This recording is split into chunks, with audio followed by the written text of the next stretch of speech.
Les premiers instants de diagnostic de cancer du sein métastatique sont très difficiles.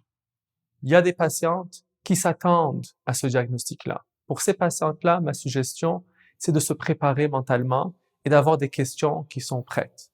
Ces questions-là sont le sous-type de cancer du sein, l'étendue du cancer, c'est quoi les différentes options de traitement et aussi s'il y a des essais cliniques qui sont disponibles.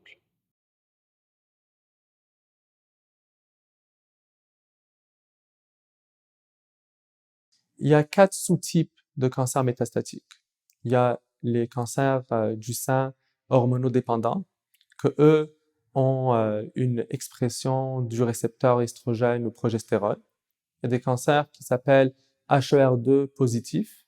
Ça, c'est des cancers qui ont un gène qui est amplifié, qui s'appelle HER2. Et il y a des patients qui sont HER2 positifs et hormonodépendants. Il y a aussi un quatrième sous-type qui s'appelle triple négatif, et eux n'ont pas de biomarqueurs. Alors, ils n'ont pas de récepteur estrogénique ni d'amplification de HER2.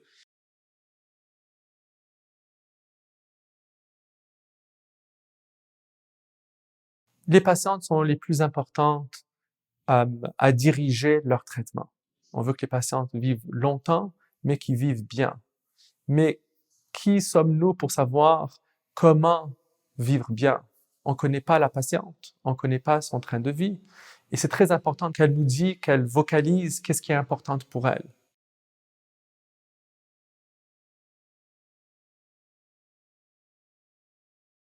Pour qu'une patiente améliore son parcours de traitement, il faut qu'elle se sente engagée. Et pour se sentir engagée, elle doit comprendre sa maladie. Pour comprendre sa maladie, qu'est-ce que moi je suggère beaucoup à mes patientes, c'est de prendre une copie de leurs résultats. Des fois, ils ont un portail où ils peuvent rentrer dans l'Internet et avoir leurs résultats. Ça, c'est magnifique.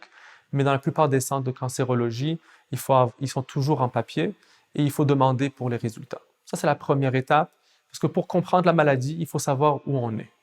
La deuxième, c'est d'avoir une bonne idée de c'est qui l'équipe.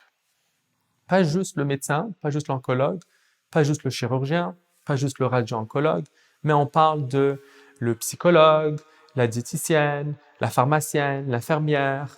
Il y a beaucoup euh, de personnes qui sont impliquées avec la patiente et chacun a son rôle spécifique.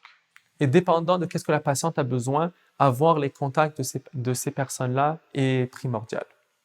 Et la troisième chose, c'est de ne pas avoir peur de poser des questions et de suggérer aussi des traitements.